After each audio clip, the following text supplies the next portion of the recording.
Hello, I'm Dr Jodi Richardson, and you're listening to Well, Hello Anxiety, a podcast where we end the struggle with anxiety and build our toolkit of practical skills to thrive. Hello, it's you and me again today. I have the house to myself, so I'm very excited. Pete's off at cricket, our son's off at cricket, our daughter's off with a friend at the beach, and I am home alone. It's just me and our beautiful border collie Dusty, and I'm recording a few episodes. So it is just a pleasure to be with you. I am here today to ask you a question, and I'm going to get to that in a moment.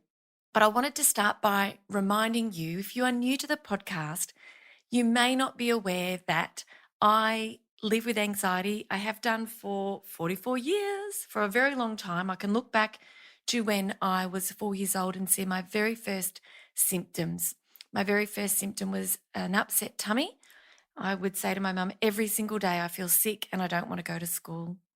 Fast forward to now, and I still live with anxiety. And I wish I knew then what I know now. And that's a huge part of why I started the podcast.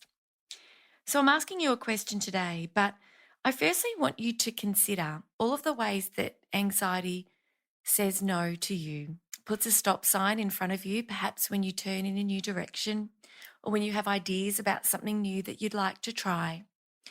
This was the case for me for a very, very long time. And I used to say to myself, all the things that I would do when my anxiety stopped, when I finally sorted it, when I finally got rid of it, when I finally worked it out and got it out of the way.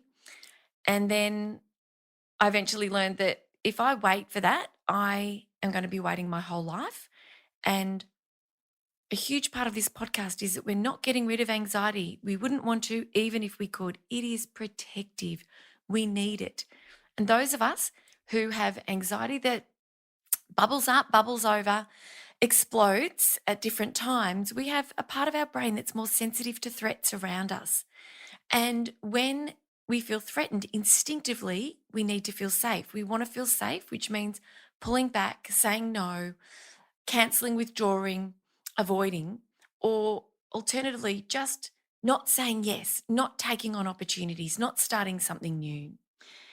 And one of the things I really want to encourage you to do, and I get beautiful messages from listeners saying, hey, thank you. I listened to the message around taking your anxiety with you, and this is what I'm doing. One wonderful woman even wrote to me and said, me writing to you, her email that she crafted for me was her step outside of her comfort zone, just to say thank you, and that she's going to continue to take small steps forward to bring her anxiety with her and to do what's really important.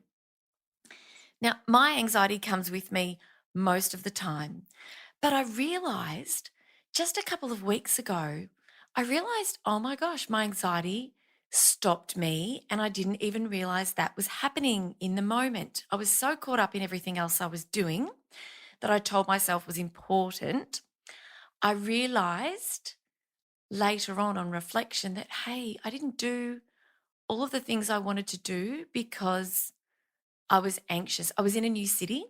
I'd traveled for work and I was away for a few days and I had opportunities to go exploring, to head out into town, see some of the beautiful sights, some of the historical sites, even just one of the beautiful beaches. And yet I didn't take that opportunity. I spent a lot of time in my room working, telling myself, I've got this time, I've got this opportunity, don't waste it. But really, when I look back, I realize, hey, anxiety was getting in the way. And what helped me to recognize that was when one other person who was a speaker at the same event told me she was going out that evening and would I like to join her. I jumped at it because all of a sudden there was safety in numbers. So it helped me really reflect. And so nobody is immune to this. Awareness is really important. So my first question to you, this is not my main question. My first question to you is, how is anxiety getting in the way for you? What is it stopping you doing? What is anxiety stopping you from doing? I really want you to reflect on that, and I encourage you to put pen to paper or pencil to paper. I'm a pencil and paper gal. Make some notes. Take some time to really think. If you need to pause the podcast and really think about it, because it's imperative that when we understand more about ourselves, we're in a position to make change. It's so important to me that you're not only learning from listening to my podcast, but you are able to make change. You are able, as a result of listening to me, spending time with me and my guests, you're able to do something different, do something that you otherwise wouldn't have done. So please take that time to reflect, because that awareness will put you in a much better position to make change. So I am just so dedicated to this. It's really a huge and important part of my work is to be able to help people move forward with anxiety. And one of the ways you might think about your anxiety is if all your anxieties were a piece of paper, you could walk around holding that piece of paper up in front of your face where it's in the way, it's top of mind, it's present. But that piece of paper is going to be really blocking your vision, stopping you from safely moving forward and doing what you need to do, because when you've got something right in front of you like that, you can't see what's ahead. And it's something that's going to be tiring, and it's going to be difficult, and it's going to be challenging. What if you were to take that piece of paper, fold it up neatly, tuck it in your pocket, and take it with you? Your anxiety's still there.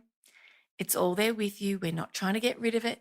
We're just trying to move it to its rightful place, to the background, where it's not going to get in the way and stop us from doing all of the things that we want to do in our lives. So now for my question. I have a very important question for you. I hope you're ready. All right, here goes. Imagine that I have a magic wand. Picture the wand however you like. It could be a little Harry Potter wand. I always thought in those Harry Potter movies that the wands were never quite like I imagined them to be. They're almost more dainty and petite than I ever pictured. But nonetheless, picture a wand, any wand, and I've got a magical wand in my hand. And if I wave this wand, I relieve you of every anxious thought, every worry, all of the anxious sensations in your body, whether that's an upset tummy, perspiration, muscle tension, headaches, spots in your vision, whether or not that's a racing heart or changes to your breathing.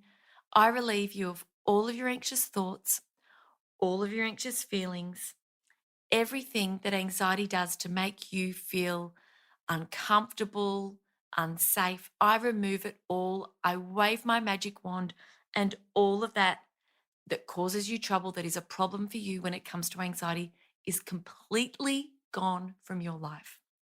Imagine that. Now, if I could wave my wand and relieve you of every struggle with your anxiety, what would you feel excited about starting? Okay, what would you feel excited about starting? Allow yourself a moment to really think about what you want to do. How would life look different for you? Take some time to really think. How would life look different? How would the time you spend with friends and family and colleagues, how would that look different? What might you say yes to? What might you start to do? What might you stop doing? Maybe you'll stop saying yes to too many things.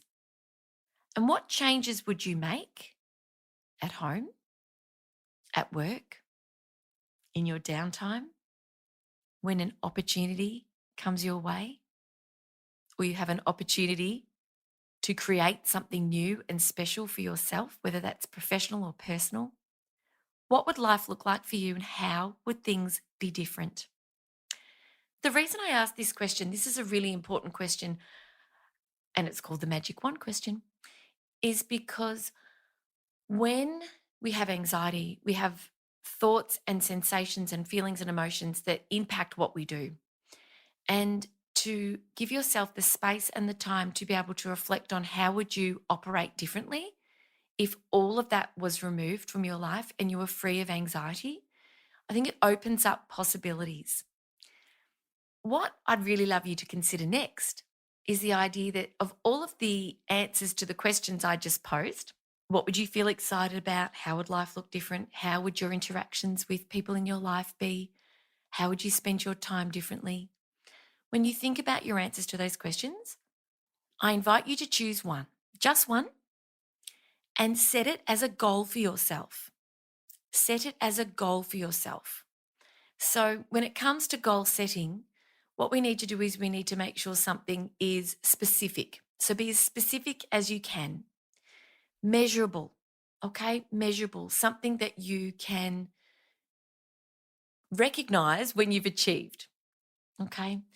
And you might like to put a time boundary on it. You might like to say, I really want to have this done. I really want to do this by a particular time in my life, a particular week, a particular month, a particular date. So create a goal for yourself around one of the answers to that question. And this is what will help you to be able to move forward and do whatever it is that makes you feel excited. And we don't have to wait for our anxiety to go, I wish I had a magic wand. I really do. But what I also need you to know, and I need us all to remember, is that, so much of what's challenging in life shows up around what's meaningful. And if we were to rid ourselves of any negative emotions, it would mean removing so much of what makes our lives rich and full and exciting and wonderful, even though those connections, those people, those experiences can come with challenges as well. And for me, when I think about my experience when I traveled recently interstate and anxiety got in the way, I think about this magic wand question and I think, if I had no anxiety, I would take the time in a new city to see something different, to visit a museum, to visit a tourist landmark, or to do something that is an opportunity and a new experience for me. And so that is my goal that I'll set here with you here today. Is my goal is if I have the time and I'm in a new city, and not to use time as an excuse, but if I'm genuinely there long enough, then I will take my anxiety with me as I see and do something new, even if I need to start small, which is a really beautiful way to start anyway. So I hope that today's episode has really inspired you to take some notes, write some things down, write some reflections about where anxiety is getting in the way, what you'd be excited to do differently, how things might look different, what might change if I did have that magic wand and I could rid you of all of those thoughts and feelings that come with anxiety. I ask you to consider putting your anxiety in your pocket, moving it to its rightful place, and moving forward anyway. Please tell me what you are going to do. Tell me what this has brought up for you and what it is that you have in mind that you might be able to step forward towards as a result of having spent time with me today. Thank you again. Thank you for your time. It's such a privilege to be with you. I never take our time together for granted. Thank you for all the beautiful reviews and ratings and for the kindness that you show me as gratitude for this podcast. It means the world to me. And I very, very much look forward to being back with you again next week. Okay, bye. Thank you so much for joining me for this week's episode. If you enjoyed it, please subscribe and leave a review.